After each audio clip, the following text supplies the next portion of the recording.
Put your red shirt on and a brown coat too. Everybody's joining the crew. We got just one ring, let we rule them all. Hope Fruit, remember your towel. Get your Uru feathers and your Middle-earth guns.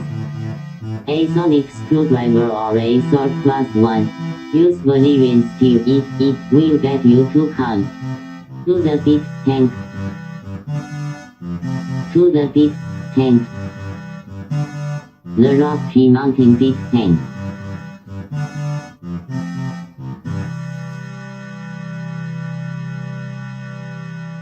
Hi, I'm Guy. Hi, I'm Troy. Hi, I'm Alex. And this is Geek Tank. Your Stroopwafel-sized podcast. Ooh! Because Did you bring enough for everyone? I did. Here's yours. Okay. I can't seem to fit it through the camera. Try harder. Mm-hmm. Not with that attitude. See, if we had only Star Trek technology, we could use it to beam cookies to each other. I have to admit there have been many times where I've thought if I had Star Trek technology, I would definitely abuse it. Mm-hmm. And one of them would be to beam cookies back and forth. Yeah. Well, or just beam myself to the game so I didn't have to drive. Then comes the question of if you had a replicator, would you need to beam cookies or would you just replicate cookies? Right. Or would you have the same problem that you have with alcohol, that cookies, replicated food just doesn't taste as good? See, these are all the things that kind of make me wonder. Hey, and, Bob. Hey there. And then I would bring up the point of if you're raised on replicator food, you don't know the difference. So right. I would imagine at some point in the cycle, people would stop complaining about it. Yeah, you're not wrong. After the grandpa's like, back in my day, we would eat a real cow. We wouldn't just put it out of a machine. Get off my lawn, you damn Klingons. Right. Well, and I mean, that does kind of bring an interesting thought process, which is, if we went back 100 years or 200 years, would we find food to be bland or spicy or, salty or, how would we find like foods back then in the non-processed eras? Now that supposedly, if you went back 100 years in England, you definitely would find food bland because they had a horrible reputation for really bad food. They still have a horrible reputation for really which bad is bad because the food's not that bad anymore. Right? It's not that bad. No, so from my understanding of this is that when spices started coming over and they were super expensive, only there were people that have spices. And they're like, yes, spices, our food is better than you peasants. And then when spices became more prevalent, the rich people were like, no, you don't need spices if you have really high quality food. Spice your food all you want, peasant. Sounds about right. Well, of course, salt, that's fair. Salt is used to preserve the food more than to spice it. But there once was a time where that was what we used the spices for, was to preserve things. Keep like going bad. Bodies and mummies. Your mum. I think you'd last forever since you're full of salt. Yeah. I always make that joke too. Uh-huh. But it's not true. It's not true. Well, so there you go. There you go. That is the start of this show. Whether you like it and the end. Good night, everybody. So yeah. Some follow-up on the Section 31 movie that I was just noting real quick. A couple of things that were interesting. And these are just interesting geek notes, which, since this is Geek Tank, seems like an appropriate thing to say. Mm-hmm. One, I was so completely baffled by the cameo at the end, I missed what she said. But she said, your next assignment is Tarkana 4. And I didn't catch that because I was so busy going, why is she here? Why is she here? Tarkana 4 is where Tasha Yar is from. It's a fallen Federation colony. Oh. So the fact that they were sending Section 31 there leads you to go, well, wait a minute. What happened there? What was going on? See, I recognized the name, but I didn't know what it meant, and I didn't know the person. I wasn't shocked by the cameo because I didn't know who the cameo was. Well, I know who the cameo is, and it's because it's Michelle Yeoh's, one of Michelle Yeoh's besties. And so that's part of the reason. It took me a second because I'm like, what's she doing here? Oh, that makes sense. And actually, I'm kind of cool with that. You know what I mean? I'm like, that's cool. There's nothing wrong with that. I don't have any problem with that at all. But I was so baffled by it. And I was sitting there for a minute going, I recognize her. Why do I recognize her? And at first, my thought was, this cameo is such a high profile cameo. It's got to be somebody from Star Trek. And I'm not pulling it up in my head.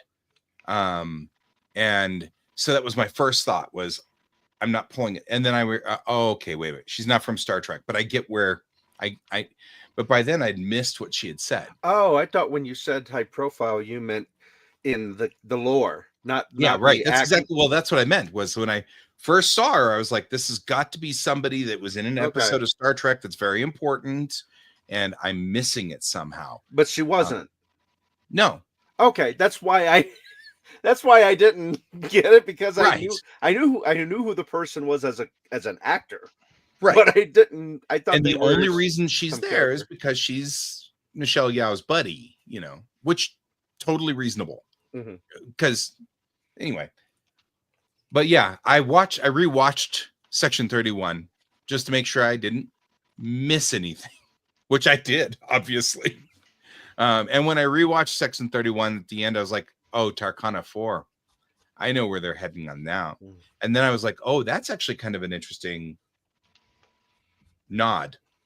Also was really baffled by Stardate 1294 or 1292.4, because that would place it before where No Man Has Gone Before, which means before Kirk's Enterprise, during Pike's Enterprise. And actually really recently, I actually had to go out and look on the web to see what they were trying to talk about. Because if that was the case, then that would make Captain Garrett 95 years old when she was in charge of the Enterprise C, and that didn't fit. Okay. So I found out that it's 1294 or 1292.4 in TNG star dates, not in TOS star dates. And what's that in dog years? That is April something in 2322 or 2324, which should be enough that she'd be about 20 years later. So she'd be in her late 40s, which fits. That fits just fine. I pay no attention to that stuff. I know. You don't have to. That's why I'm here. Hey, Forrest. Hey, Brent, we have fear. Thanks. Yeah, I mean, it just took me, I had to watch it one more time, because the first time you're just kind of like it's all hitting you. And I'm like, So I had to watch it one more time. So I watched it one more time.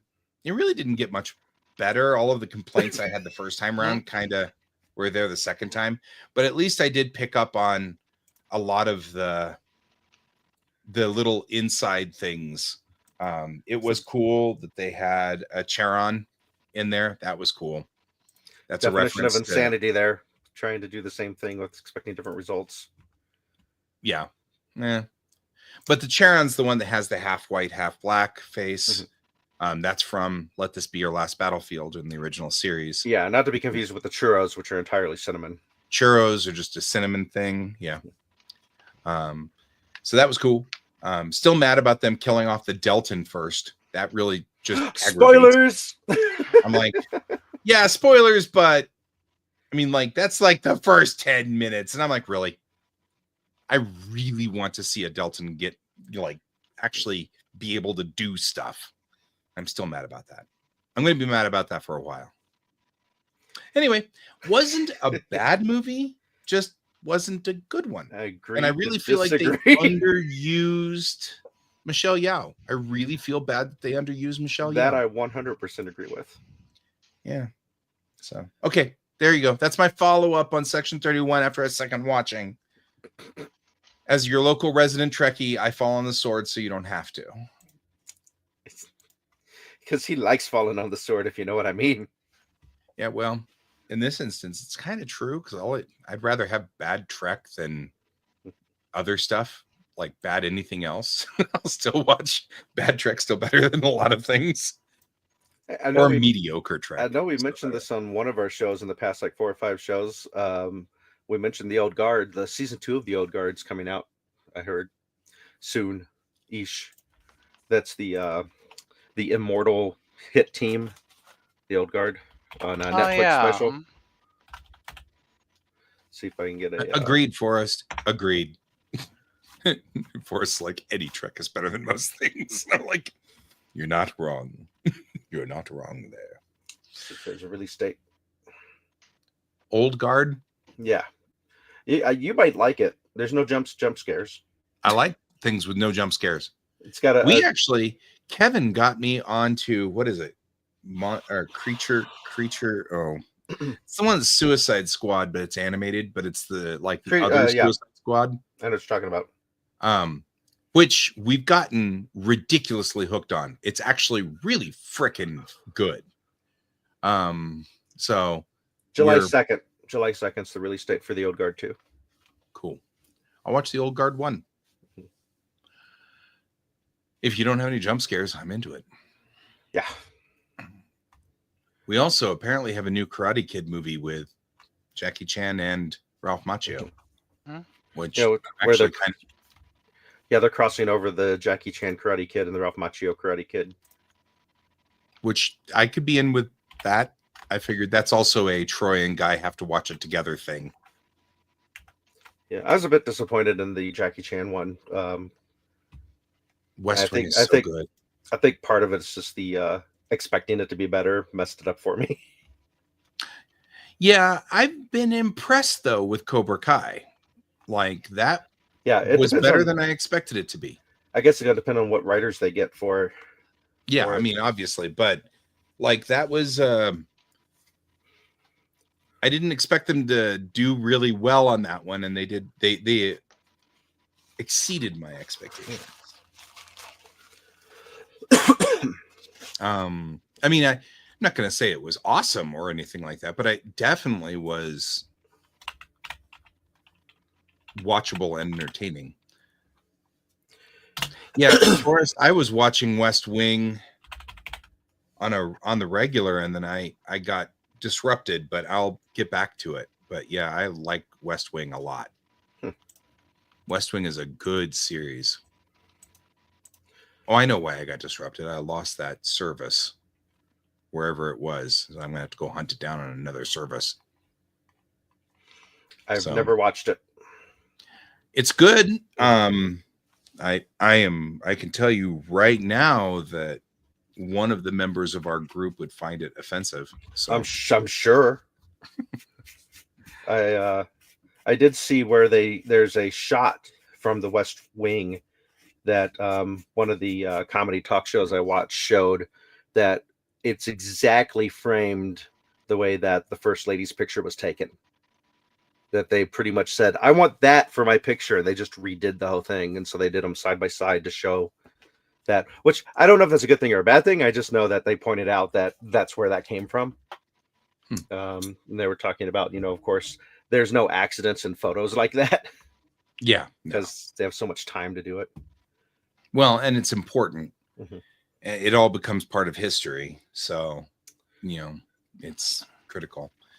Forrest is saying it's on Max, so yeah, I have to pick it back up. I do have Max, so because it came with a package for Disney. Is he mad about it? Mad Max? No. Okay. No. I don't use Max that much, which I think was part of the problem. I think I was watching it on like Pluto TV or something like that, and that was why I didn't. But if it's over on Max, I'll just pick up where I left off. And then Pluto stopped being a TV.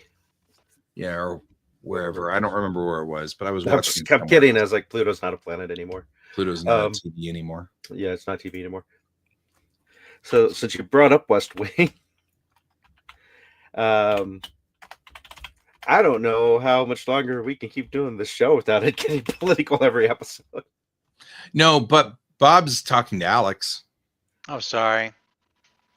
Alex is not watching. No. Metroidvania.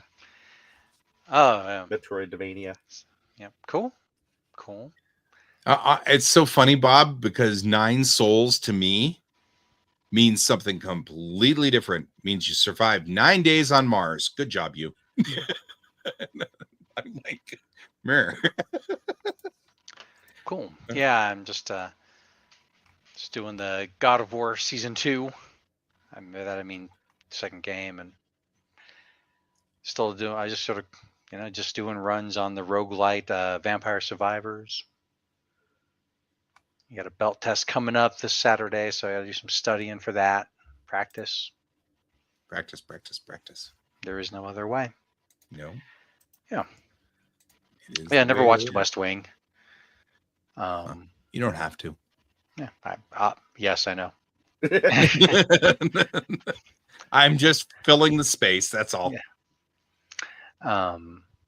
Yeah. Cool. Yeah, and I am gonna see if pretty soon I'm gonna purchase up a version of. I'm gonna purchase up the DS remake of Samus Returns. I got that through GameFly, and it was really, really good. I'm like, I should send this back, and then I was like, I looked it up, and it's not expensive. It's should be able to get it for like $30. So looking forward to that. Yep, this is the way. And yeah.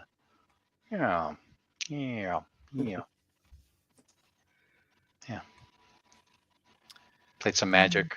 Had my my flex mat flexing on the table. It's good. Playing more Magic this weekend. Also, we'll be flexing.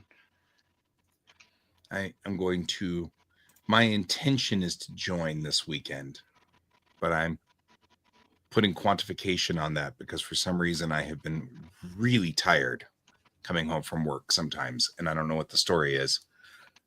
So I'm actually going to go to the doctor Wednesday. So it started out as a normal appointment, but now I'm kind of like, I feel a little tired-er than I should be. So we're going to see if something has decided to break. It's Lyme disease. Lyme disease. Hope not. Yeah, I hope not to. I hope it's just, I'm overwhelmed. I am overwhelmed. I mean, things are just like, there's a lot of stuff going on. So it may just be, we've been having this discussion a lot that I don't typically shut down. And so I've been reading a lot about people who are on the spectrum. Sometimes they end up shutting down involuntarily over months. And so I'm wondering if that's what's possibly going on. We'll see. Do you regularly take vitamins? That's one. Because if you don't, I'm gonna bet that's what they suggest you do. I don't usually, and that may be part of it because I'm in my 50s now, and B and D, and I'm talking about the vitamins, right? I'm just telling you that's what my doctor recommended when I mentioned low energy and stuff, and I did notice a bit of a difference. It wasn't as much as I'd like. I mean, I guess I'd probably have to have like Coke to have as much of a difference as I'd like, but never having had it, I don't know. I'm just basing it off of the tropes, but right. But that makes a little bit of a difference. But yeah, talk to your doctor. Yeah. Yeah. Well, I've been doing, the only one that I have been taking is magnesium, because I've been having those problems with the weird cramps, and it has been helping the cramps, but hasn't been helping like other aspects of my life. And I'm not like happy with that. Like it makes my stomach all screwed up. I don't like that. So we'll have to see. And we'll find out. I actually, it's funny. Tomorrow I take the car into the shop, and then the next day I take me into the shop. And I'm like, that's appropriate. Like, Coke is a lot like Pepsi. You're just not missing anything. There you go. I was into Pepsi as a kid. I'm into Coke as a grown up. You know, that's me too. I thought I was the only weirdo that did that. Yeah, because you're right. I was a big fan of Pepsi as a kid, and now, and I only have those like 90 calorie cans, those 100 calorie cans or whatever, in because I only want a Coke now every so often. I don't really like to drink them very often now, which is good since you don't want the diet ones, right? Right. You shut down, yeah. So yeah, I agree with you, Forrest. I don't know. There's been discussions about people who, as neurodivergent people, those that are so extroverted that they just keep pushing, and that there is a certain amount of caution that I have been reading from a couple of people out there about that, you know, saying if you're the kind of person that just keeps going, you might want to work on self-care. Just a little bit more self-care. I feel called out. Yeah. Because sometimes you push just a little too far and then burn all the way down. So I'm just wondering whether I'm in a constant like state of burnout right now, because it's just been really hard to get motivated. It's been really hard, especially this semester, to get started. And I've got like 4 classes that are all fascinating. And so it's kind of annoying not more engaged in these things because they're fascinating. So yeah, I don't know if I should show this to you, Guy. If it's about Coke, I don't want to know. It's about plastic spaceships. Oh, I don't need to know about plastic spaceships. Get motivated. Yeah. Especially because it's pricey. But it's a Star Trek miniature game, but the miniatures look like they're in scale to each other. So the Defiant's like tiny compared to the D. Is it WizKids? It's WizKids. Yeah, I've seen their new stuff. And you notice the saucer D is separates. separable now. Yeah. I'm curious what the combat. I've been eyeballing it and thinking about it. Mm-hmm. It is pricey though. It is pricey. You need to explore our supplier and see if you can't get a some kind of deal on it. What supplier are we referring to there? Well, Troy? we're about 6 minutes soon, but everybody has that problem every now and then, as I understand it. So, so we sometimes can be premature because that supplier would be Kieran Games. Mm-hmm. Also, we're sponsored by Geekway Homes, the massage wizard, and your mom. Speaking of coming too soon, wow. That was a turn. I was working up to that. So yeah, just saying. You should check with our your supplier there and see if. Yeah, I need to check my suppliers. See if. The other thing, I'm going to show pictures of these since we were talking about both Magic and Star Trek. Present screen share. Oh, can I just do window? Yeah, I can just do window. Share. Deck boxes. Loading. Oh, hey. It's Badgie, the deck box. Badgie. And kick ass. They also have Boimler. They've got like the whole crew. Oh yeah, I agree. That makes sense. Yeah. But yeah, are these for? They're for a card game. They open up like a deck box because they're deck boxes. Oh, they're probably for Are they making a Star Trek Lower Decks game? What was it called? I've got it. It just takes me a second. Yeah, there's a card game. There's a card game out there. That I can't. I just. It's because I'm on the spot. It's a reference to a Lower Decks episode. And I can't stop thinking of Short Time, and it's not Short Time. It's Buffer Time. That's it. So are they releasing a physical card game to represent that, or? Yeah, there's a card game out there called Buffer Time, which is about Lower Decks. Oh, and then they have a larger space shuttle box to put all of the crew in. That makes sense. That's cool. Yeah, but I could definitely take that Badgie box and put some decks in there. or the Mariner box. Looks like they're doing other IPs because there's the Ninja Turtles and Squares. Squares are turtles. Mm-hmm. And SpongeBob. Yep. Yep. Yeah, I've been eyeballing the WizKids game too because they're putting everything in scale with one another, and that actually that's an interesting idea. Yeah. And the fact that the D is separable. It's detachable. Always. Yeah, it's detachable. They made a song about that. It supposedly blends combat with exploration and diplomacy, which I'm curious how they pull that off. Yeah, me too. We'll have peace negotiations with the Klingons. Well, I mean, I'm not going to lie. That's been one of my big complaints about most Star Trek, right? Don't lose the D. Mm-hmm. Just saying. It's tenacious. My biggest problem is I just keep hiding the D. I'm just saying. Can't find it. You forget where you put it. Right. No, that's always been one of my problems since the very first card game that they put out in the 90s. It's very hard to make a game that's about exploration. And so usually it just boils down to put the Klingon ship out there, put the Federation ship out there, and then shoot at each other until one of them blows up. And that's fine, but that's, of course, not the core of Star Trek. So that does make it kind of, be kind of like, I don't know, making a superhero game that's all about cooking dinner. Like, sure, that happens, but it's not the core point, right? A Star Wars game, but it's all about repairing droids.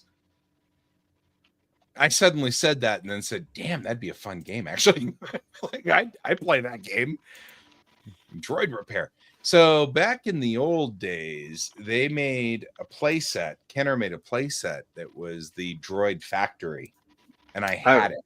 And it was my favorite stupid thing ever. I loved that. I didn't have it, but I ended up with some of the individual pieces of the droids. Yeah. Which are somewhere in a bit box of mine. But because I didn't have the whole factory, it wasn't impressive to me. I just used them mainly as debris for battlefields. Right. Well, which makes sense. But that was one of my favorites, man. That playset was the best. I got it in Christmas of 1980. Did you ever get any Micronauts? Because it seems like you'd like those guys. Micronauts. I never got any Micronauts. That was before my time, I guess, because I guess it was from the 70s. And at that point, I wasn't quite into that section of the world. Yeah, they had spaceships that you could reconfigure. Yeah, in different shapes. So that was back when people could shoot themselves in the eyes with the toys. So yeah. Because it had dart guns as part of the wings. What's so funny is I remember the Battlestar Galactica ones because I went over with Dad to somebody's house. Mm-hmm. I don't remember who it was. It was one of his friends. This is back in the earlier parts of my life where, you went with your dad somewhere and you hung out with your dad's friends' kids because, that's your dad and your dad's friend were going to talk. So I was downstairs with one of my dad's friend's kids, and he had the actual shooty versions of the Cylon Raider and the Viper. Yeah. And we chased each other through the basement shooting at each other. And I remember the reason, of course, you know how it is when you're a kid. What I really remember was we accidentally shot one of the bullets into the register of the heat register of the it fell down the heat register. And we were panicking because we thought it was going to get burned up in the furnace because we didn't know. We were kids. So we had no idea how to get into it. We had no idea how to pull the register out. We didn't know what to do. And we were panicking because we thought we were going to get in trouble for it, So that's what I remember of that. But now looking back on it, I'm like, wow, those things are like real, like collector's things now. If you had them still, it'd be like, because of course they were all banned once they shot some kid's eye out. I'm pretty sure the Viper I have can shoot, but I don't have any missiles. But thanks to 3D technology, I might be able to print some missiles now. Yeah.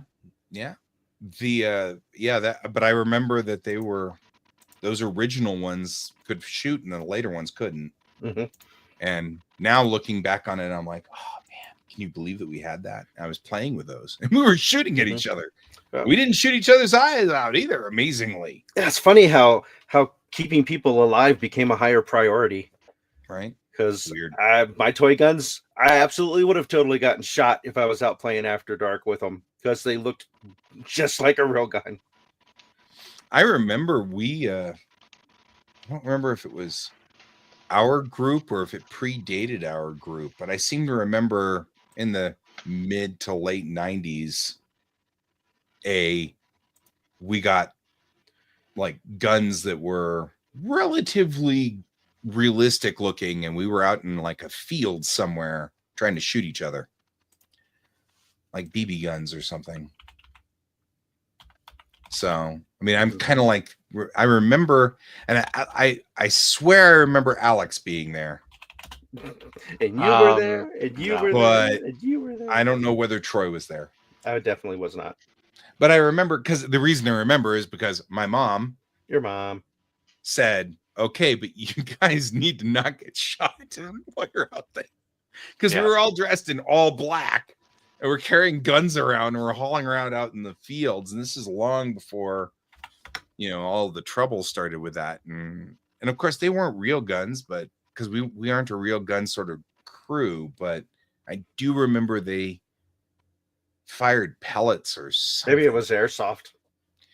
Yeah, like they were airsoft or something. Anyway, I swear Alex was there, but I can't be sure of it. So. But I've done a lot of dangerous things that I don't remember. So this was a long time honestly, ago. I'll own it. Sure. Yeah, this is a long ass time. Well, and I feel like it was something where we were all like, well, we're all really sword people, but we'll try the gun thing. And I remember thinking that this wasn't as cool as it seemed. You know what I mean? Like I remember feeling that feeling. So like it was after the sword thing, which means that typically you're involved. I know that sounds weird, but when swords get involved in my life, Alex gets involved. It's just a 1-to-1 ratio thing.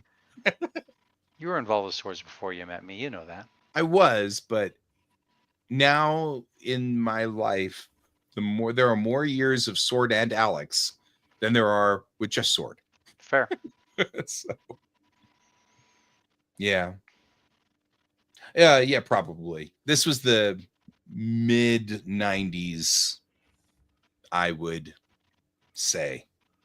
It had to have been because I was still, because I know I was dressed in my trench coat for some of that.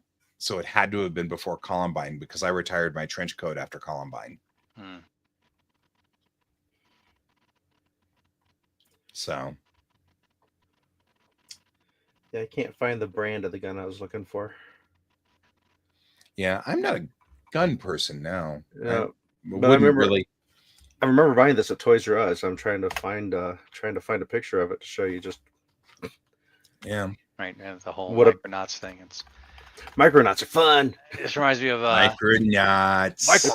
Which? What is this? It's a toys Colonel Gentleman wish he had. That had to have been before 98. He was too old. What? But they hadn't been invented yet. Yeah, but you see, Alex and I go back a long way, though. So, like, even if it was before 98, it still could have involved Alex quite logically. And if it was before 98, then it probably didn't involve Troy, which explains why I don't remember Troy. Ever. Micro Machines. I remember Micro Machines. They still make those. I still have a lot of the Star Trek Micro Machines. I am missing that tracks one set, and I have been looking for it for years. and I can never find it for less than like $300 because it was only made. It was the last set made. The Holy Grail of Micronauts before they retired it, and I'm not going to spend $300 on it. Go figure. For multiple reasons. Yeah, but mostly it was. But yeah, it's the last boxed set. The third box set, which was oh man, cool. We still have the crawl going along the bottom of the screen. Yeah, because they're getting their money's worth. Yep. I don't actually have control. Nor do I. I went through like all my artwork that I bought over the years, and get a bunch of frames, and some of it custom framed. It's crazy. It's tons. And I actually realized like what I ought to do instead of starting to do that, though I may like there's at least one piece I want to get custom framed up, pretty quickly. But I think I actually like have a bunch of family photos. I think I should probably put some of those in frames, and maybe some grab a photo album or something and put them in there. It's crazy.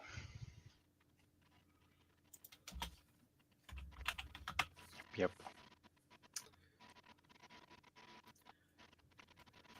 Yeah, I thought I was talking about sword and stuff. Like there was at the dojo, one of the ending games that something that's played is everyone gets a number, and you all stand around this pad that has a padded sword on it. And when your number is called, you grab the sword and you have like 10 seconds to kill everybody, right? Just like one swing kills. And I just kept on like positioning myself that if my number is called, it's right there in my sword hand. Mm-hmm. And my number was finally called. It's like I grabbed it and like swung, and just like half the like there's like 10 of them, like that's half of them. And the others scattered. I'm like, I got you. Ran around. It's almost like that where swoop, people are flying everywhere. Yeah. Swoop like Lord of the Rings. Yeah. People flying everywhere. The immediate area you threaten as you draw your sword. I think the word for that is shiko. And it's like somebody tried to hide near the sensei. Like, no. That's not going to help you. You have no idea how accurate I am with this. It's like, yeah, it's awesome. That wasn't a dumb idea, right? No. But it's like I have it all in like plastic bag, and it's nice, preservation bags, and some of them have backing boards, and some of them are in tubes. The one I'm going to probably get framed up pretty soon here is in a tube. It's a piece. Destiny Warriors. Dynasty Warriors. But no,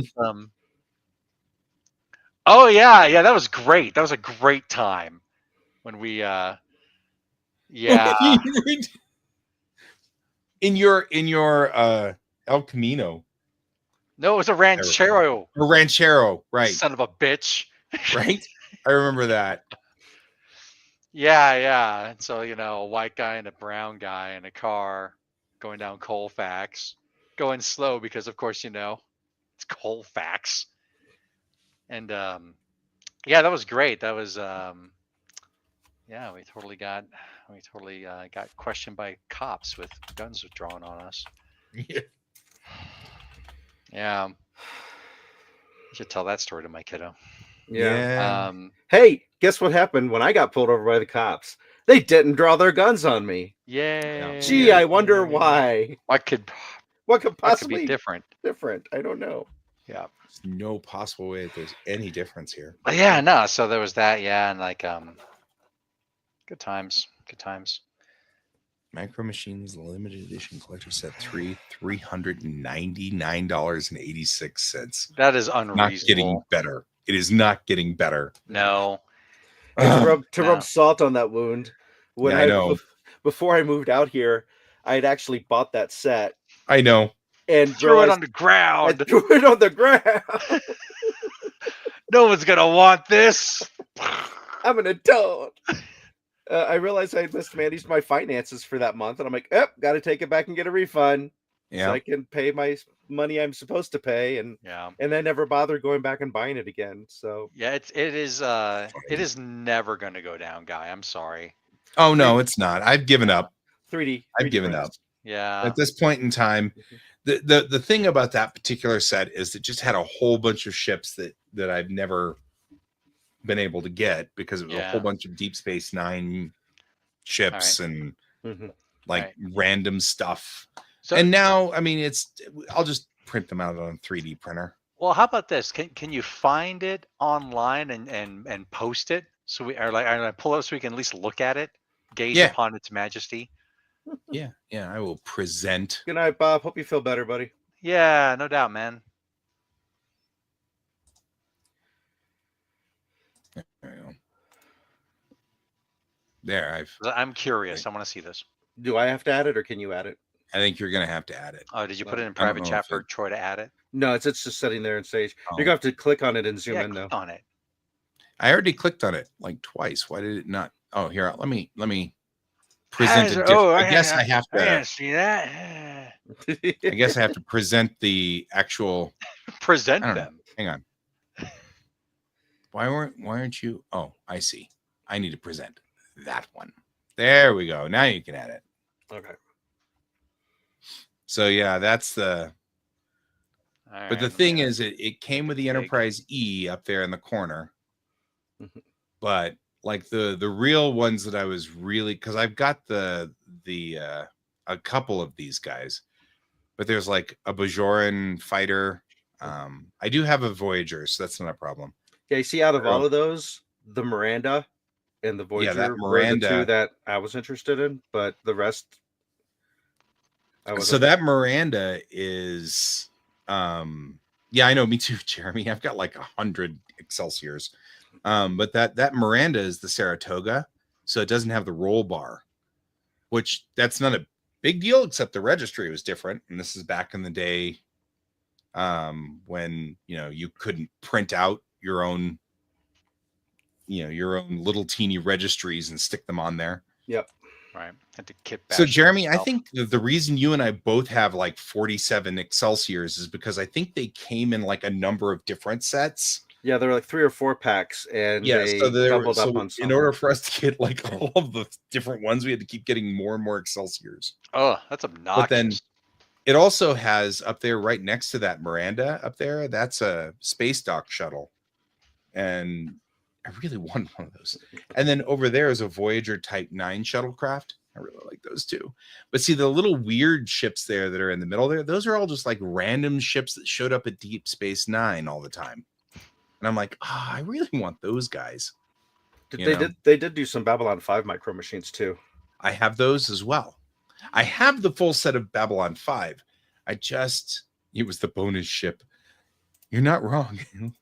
But I mean, like, and then it has the other, the Galler class, not the Galler class, because it's not the Galler class, so it's got the extra fins. Yeah, it's got the Kazon ships.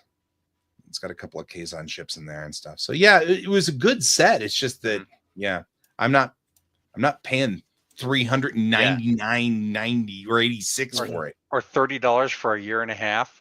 Right? No. Especially since the first thing I would do is take it out of its box and then, so I mean, like, I'd ruin its, and then I'd feel really weird because I ruined it, That is wacky. Yeah, no, it's like, it was, the collectibles just, gosh, they just never go down in price.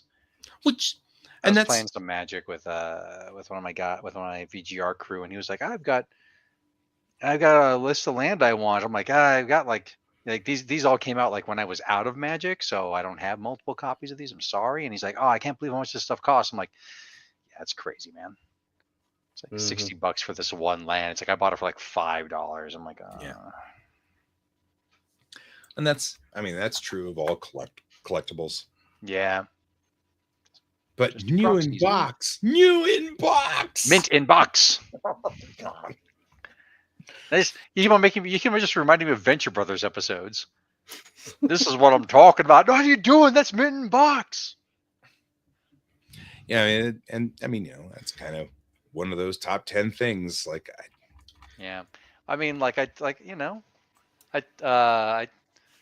hear you though. It's like I want to play with my toys. yeah.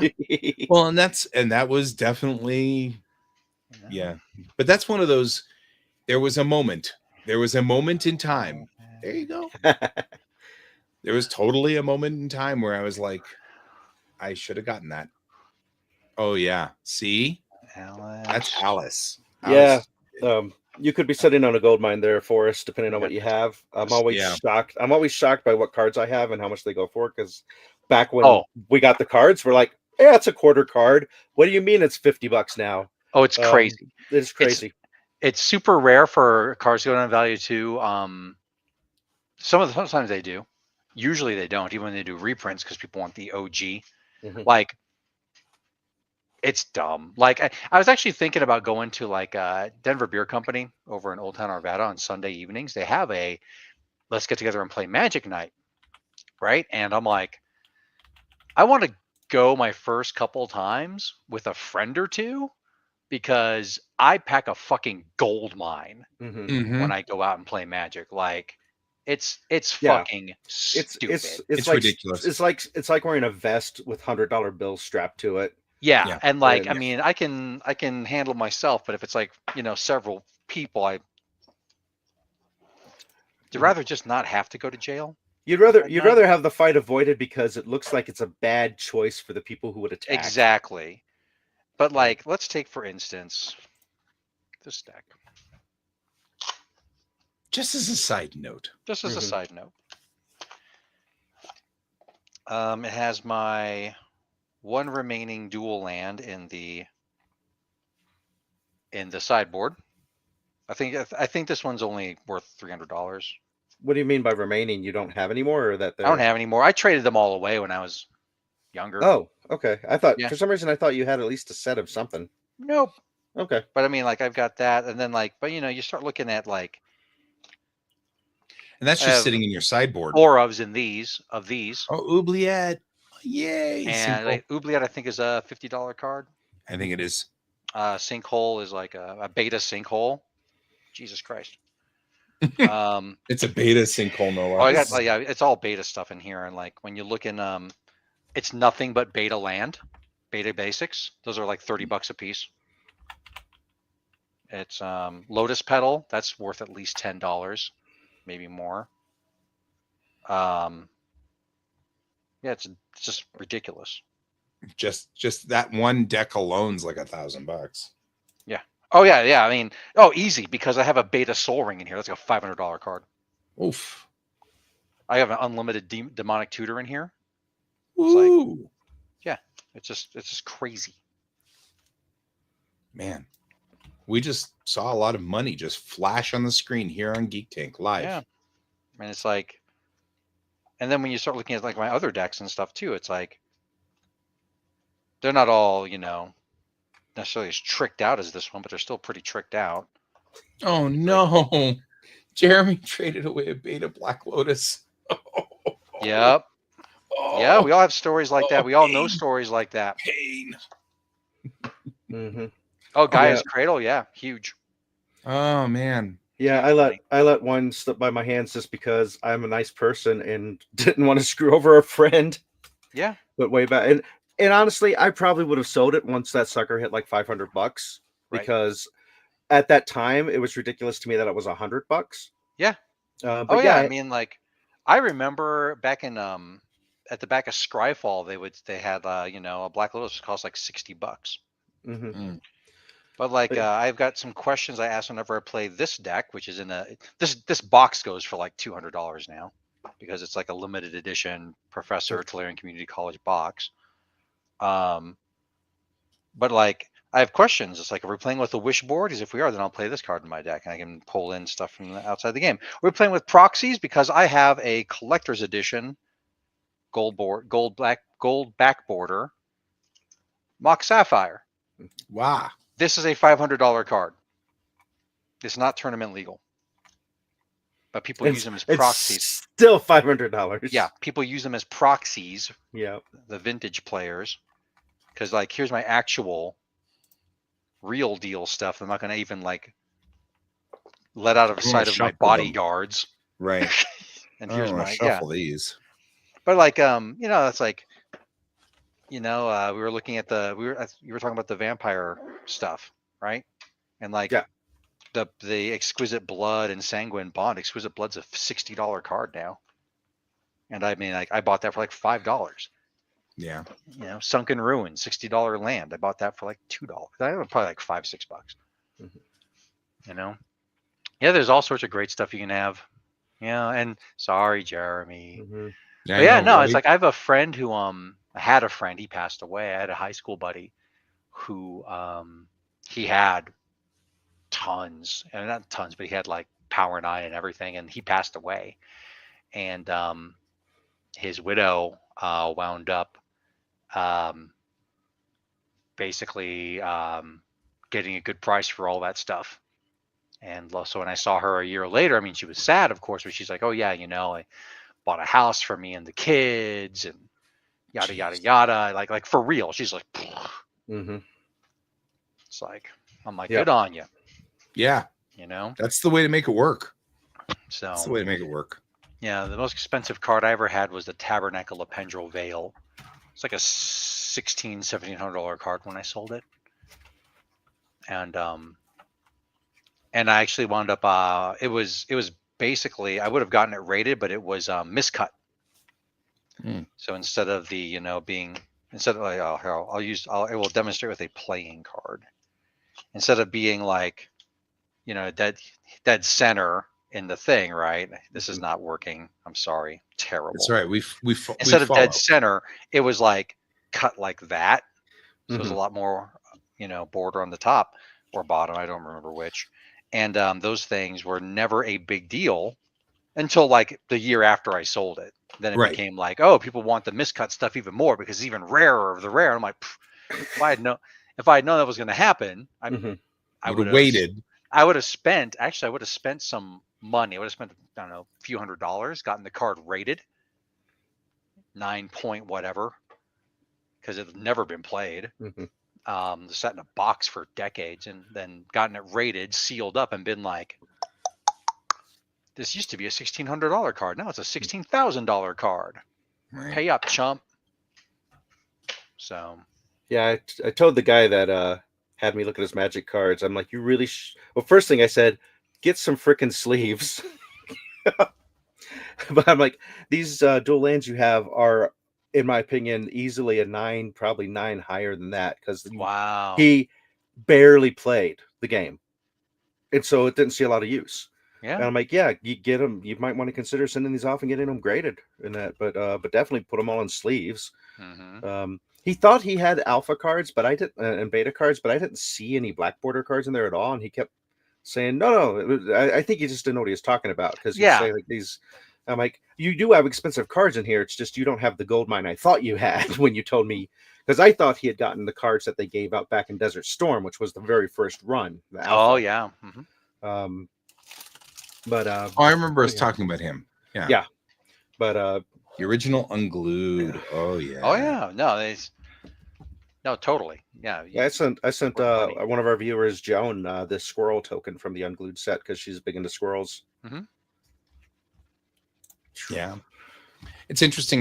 When I was in Japan, there was a store not very far from where James is that does Magic. And I was just rifling through their cards and I found the Urza set, the trilogy. Urza lands. So, so that I could, and they were like 80 yen a piece. So less than $1 for each one of them. So I bought all 3 of them. They were in English too. So, which probably was why they weren't very expensive. They also, I think, were reprints. I don't think they were first run. There were some cards in there that I was like, can't imagine why they would put these out here unless, they weren't worth anything. So, yeah, I'm running those lands now in because they were 80 yen and I bought them last month. Sure. So I'm running all 3 of them in my current deck just because. Is it a commander deck? It's not a commander deck. It's standard deck. You need to put 4 of each. I know. but there weren't 4 of each at the place. Well, I'm sure we can find you 3 more of each somewhere. Right. But there was 3 and then 1 other. I can't remember which one. I think it's the mine. I think I have 2 Urza's mines or something like that. Seems like that's the thing. But yeah, so I'm running them. It doesn't matter. Well, I'm not that worried. They're easy enough to swap out a normal land with, but yeah, they're those kind of things that you get exponential use out of the more you have in your deck, more so Absolutely. Than I think other cards. No question. But I got those Japanese language cards finally sorted all in by their color. Oh, good. So we tried to start doing that. So you may have noticed. I did. Yeah, I mean, but it took time, as you have noticed. Yeah. Nothing jumped out to me right away as like this would be the stuff I want to pull out for prizes. But it doesn't matter. I noticed there's a lot of repeats, which is great because that means I'm not going to take anything that you might have wanted to keep. Mm-hmm. But I think we all pulled all the stuff we wanted out of it first, knowing that you were going to use it as prize stuff at any case. So, I mean, I still want Alex to go through it because I do too. Yeah, because I assume that pool was for everybody. Yes. So okay, and whatever's left over, we use for prize stuff. Yeah. Well, so for Alex, I don't know if you heard the story, but there's a really big magic store in Shibuya, and James has been going there, and it's massive. It takes up 2 floors of this building. And you go there, and usually what we did was we could order the cards online. You just go pick them up. Yeah. Well, when you go in there, they've just got these boxes by the door, and it says, 1 per person, and it's a box of cards, and they're mostly commons and uncommons, nothing big. It's bold. But they're all in Japanese, which is cool, So we picked one up every time we were there, and so we've got like 4 or 5 of them now. And so Troy had sent me over there and said, if you find any, Japanese cards or anything like that would fit, so that we could give them away as prizes at NDK. And so we found these, and we're like, hey, cool. But yeah, then we went through and we're like, but we should probably pull all the cards out of there that we'd want. Right. Yeah, I was going to make a few little stacks, and then that way it'd be easier. People could just look at the stacks that I was going to keep, and then if it's like, oh, I want this one, then they can pull it out. So. Yeah. Like I pulled out all of the mech hangers and stuff like that, because that's definitely stuff I'm running. But I mean, and that's the other thing is most of the stuff, whenever I got a Japanese version of the card, I made sure I had another English version of the card in the deck somewhere, because you can use Dragon Shield to find it. The Dragon Shield app will definitely, you can find, once you take a picture of the card, it'll tell you what it says in English, but it is, and a lot of it is stuff that we all know what that card does. Nobody doesn't know what that card does. So, I'm not that worried if I got it in Japanese in there. There are a couple of them that I only could get the Japanese version for the deck. And so I'm just going to have to keep using the Dragon Shield. There was one specific card I was looking for.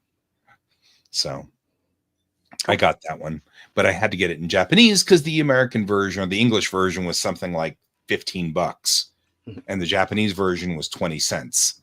And I'm like, okay, fine. I'm like, I'll just use Dragon Shield whenever I pull this card out. Right. You can also, if you want to do the card art alter thing, you can put on the English text. Yeah. You can I'm sure you could also do a mock-up in, Photoshop, etc., and print it out. I probably could just, if we were doing proxies, I could just download it, and then just print it. I'm not that worried. It was just a matter of, it was like $15 for the English version or 20 cents for the Japanese version. So I was like, I'll buy the Japanese version. I'm not that worried. I'm just like, it's a little bit of an annoyance whenever we play the game, but it's not going to be that big of a deal. It's only one card that I'm not sure what it does until I pull the card out. And crap, I don't have to remember what it says. It's like a surprise every time you play. Yeah. Well, it's one of the reasons why I get anxiety playing Magic is because I I hate that feeling of, oh crap, if I had tapped this and tapped that, I could have killed Alex 3 turns ago. I hate that feeling, as Alex is stomping on me, and I'm dying and I'm like, ugh. I hate that feeling. So I try to make it so that my decks are uniform and I know everything that could possibly be done with it, so I don't feel bad. Because I don't mind losing to Alex. I hate losing to Alex when I could have won 3 turns ago. That one makes me mad. Losing to Alex, that's perfectly normal. That's an okay thing. I'm okay with that. Snatching defeat from the jaws of victory. Yeah, but when I could have beaten you like 3 turns ago, so we're gonna get together. I invited my VGR crew to do the magic thing this Saturday. I was looking through my art. I was like, yeah, where'd my map of Bar Save go? And I think it's over at the place we're going to be going, our friend's place. So I'll be sure to collect that and bring it back home. Then I guess if I ever, when I restart doing an Earth Dawn campaign, I'll have to do it at Troy's place. So, sorry, Troy. You bastards. Yep. You're like, oh no, I get to play Earth Dawn? Terrible. I'll just play a different bad guy every time. As a side note, while I have both of you here, I have a project that I need to do for school that involves me filming something, an ethnography. And I've already asked Troy about this, and I was going to ask Alex too. Are you okay with? I was going to do it on D&D and playing D&D because it's easy. I don't remember you asking me. Oh, well, then I can ask you both now. Just sure. need to do an ethnography on it. No, I'm not going to publish it anywhere. I don't think I'm gonna definitely no then. Right. But I mean, I was just going to ask questions about, because we're all older D&D players, and it's like we've been playing since, at least some of us have been playing during the infamous demon scare era of D&D and stuff. So I'm probably way less so. My D&D experience was very minimal. Yeah. I don't know if that's going to matter or not, but role-playing games in general, I was doing role-playing games back then. I was too. I was mostly into FASA back then, but I was playing D&D. I just wasn't playing it as much as I was playing FASA and ICE. Yeah. So if your thing you're doing is just on role-playing games in general, then just role-playing games in general. Cool. So since it's an ethnography, it's not a documentary. It's not planned ahead. The idea is you start rolling the camera and then build what you need to do out of it. So the idea is I'll start with some structured questions and see where you guys lead me, Who else are you going to do this with? I was going to do it with our entire team mostly, if I could. Cool. Kind of cover the game a little bit, do some footage of us playing the game. The reason I'm saying this is because I'm hoping we will get back and play a couple more times before the end of the semester now. Kind of worried about this a little bit. So, because we do have to kind of gather up some footage, but I figure if I did some interviews of you guys or whatever off game, that might not be bad. So, when's it due? It'll be due at the end of the semester, so May. Okay, so you got time. I got time. Cool. Yeah. No, I'd be fine. No. I mean, not necessarily to join the game, but I could interview you. As I say, I don't have any problem with that. You're still part of my groupish. I mean, like I call that fair, fair game. So if you're ever up in this neighborhood between now and I guess probably not May, because I probably ought to have start editing it together somewhere along the line. But if you're up in the next couple of months, give me a holler. I think he was talking about the game, not the interview part, but I could be wrong. Oh, yeah. Well, the game is super full. So yeah. And almost over. So Yep. So that is a thing. Speaking of over, though, I'm just saying we're 6 minutes over. Well, this is 1:04. Really? Yeah, live 1:04. No, it's 10:06. I thought you were saying yeah. It's 10:04. No, but we've been an hour-long show, so yeah. But yeah, whoop! I got the button ready. Cool. Well, you got the button ready then. Let's get out of here. Appreciate you guys all joining us, Jeremy, Forrest, Bob. Yeah. Brent, all of you guys have been out there hanging out, chatting with us. Thank you for joining us. We'll be back next week with even more rambling about something geeky, which is entirely plausible to have happened. But that's all the time that we have for today. So until now, next week, I've been Guy. I've been Troy. And I've been Alex. And this is Geek Tank.